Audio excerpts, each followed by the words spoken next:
Hey, I wanted to just come on here real quick because my husband and I both had dreams last night about Trump and about a bear that was stalking its prey. And as we woke up and prayed and assessed, we really felt like it was something about the country. It wasn't about us personally. And we began praying for Trump, for the nation, and really just trying to assess like, okay, why do we have these dreams and what are we supposed to do about it? And then, you know, in seeing the indictments that just came down with Trump, I just feel like the enemy is overplaying his hand, which it's frustrating. I know. It's like, okay, I don't want another false sense of hope or a feel-good message. I don't want that. I'm not giving that. What I am telling you is that in my dream, Trump was stronger than ever. And he came onto the scene and then he left for a while, changed, and then came back onto the scene and was stronger and better. And in the dream, I actually hugged him and I could feel how he had lost some fat and gained muscle and was super strong. And so I just really, and then my husband had dreams about bears, like these big grizzly bears stalking their prey. And it was kind of a long dream, so I'm not gonna go into the whole dream, but long story short, it was that the enemy was at work stalking his prey. That's what he does, right? He circles around looking for who he can devour. So that's who he is. So, so as we really assessed the dreams and why we both had them, and we both had like an uneasy feeling this morning, like the enemy is really like up to something, like what's going on? So we prayed together and, you know, we had some weird things happen in our house, which, as I've mentioned before, I tend to kind of have a prophetic life. So right now I'm dealing with a ton of opposition, just one obstacle after another. I already mentioned that in my last show, and then I thought I had overcome those obstacles, and I'm right back to where I started from, where I filmed a whole new show, and then my computer said that it was full and that it could not process the data and all this. It's one thing after another. And so that's what I'm dealing with, and that probably means that you're also dealing with stuff, right? That as a nation, we are really in a time of a lot of warfare. But we had something happen in our house that was really interesting and I think prophetic. So we have had an infestation of flies. I mean, just tons of flies. Like as in, like we're killing upwards of 50 flies a day in the house, killing them. And then the other day, a couple days ago, my husband wakes up and he comes back into the bedroom. He's like, just the weirdest thing just happened. He's like, guess what was in the kitchen? And I said, what? And he said, a frog. It was a frog hopping across the kitchen floor. Like, how in the world would a frog have gotten into our house in the middle of the night? We're like, oh, so weird. Okay, whatever. Throw the frog out, no big deal. Well, like an hour later, I'm in the living room and a frog goes hopping across the living room floor. So I was telling my son, good grief. You know, we've got all these flies. It's been super annoying and frustrating, and now frogs. He goes, Mom, it's the Egyptian plagues. And I was like, you're right, it is. And so later I was talking to a friend and she said, hey, I was talking to a client and they said that this morning they woke up to their whole property being covered in locusts. I'm like, another one of the Egyptian plagues. So I went back, reread, even though I feel like I've read it a zillion times, the story of the Israelites being led out of Egypt.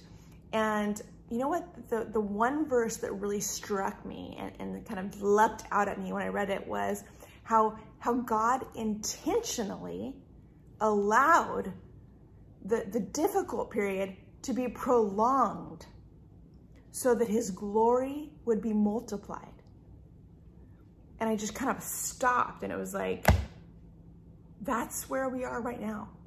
Like we are in a prolonged period of frustrating, oppressing times, of plagues, going from one difficulty and plague to another. And there's rumors of another one getting ready to be released in fall, you know, more attempts to control, make us ill, depopulate, blah, blah, blah. And so it's prolonged, like, right? Like where is the Red Sea moment? Because we've heard it's coming. I've believed it's coming. I really have. I mean, I've really felt like we are living kind of in that Exodus moment where we're going to be leaving Egypt and going into the promised land, or at least have the opportunity to. Not all of us will, right? And we saw what happened with Israel. Let's learn our lessons. Let's not grumble. Remember, we've talked about that before. Let's not grumble. Let's not complain. Let's stay in faith. Let's not wish we could go back to Egypt, blah, blah, blah. So, we've believed we're in that time, but then the Red Sea keeps not parting. Trump just got indicted again, right? Well, as I read that story again, which you might want to do, because it's amazing how you can read it, and then each time you get something different than you got the time before. But this is the thing.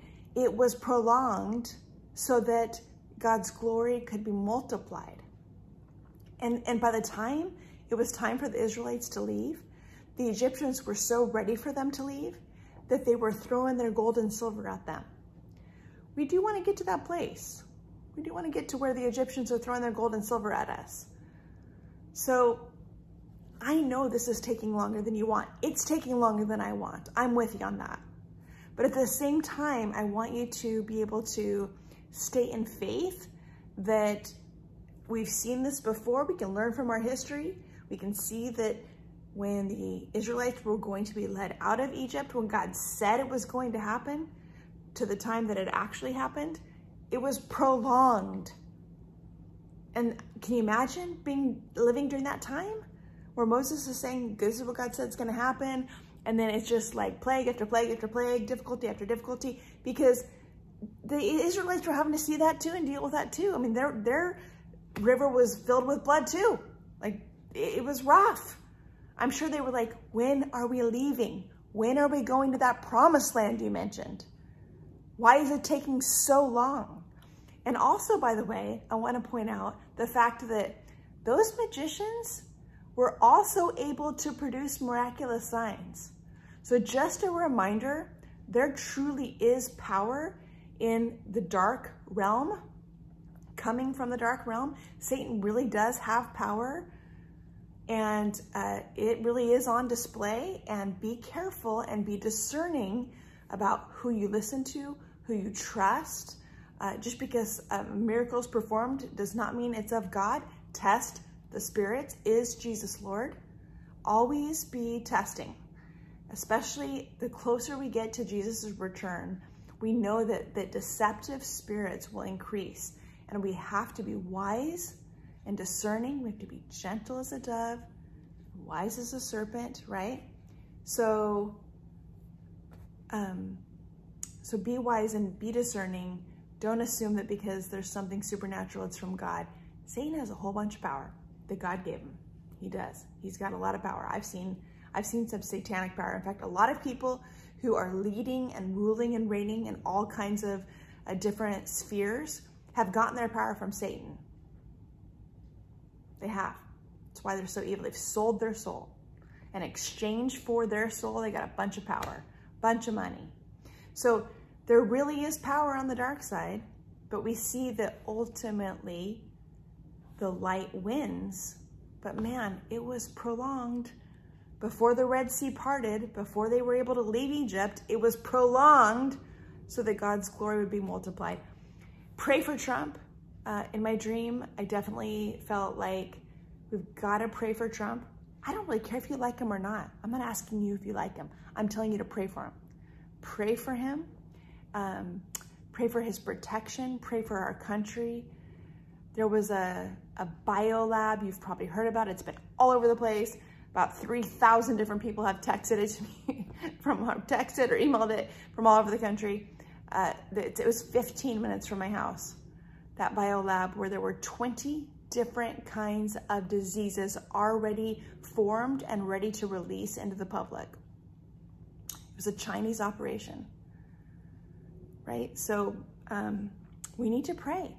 We need to pray. And you know, the reason that God ultimately sent Moses to deliver the Israelites was because the prayers and the cries of the people had reached his ears.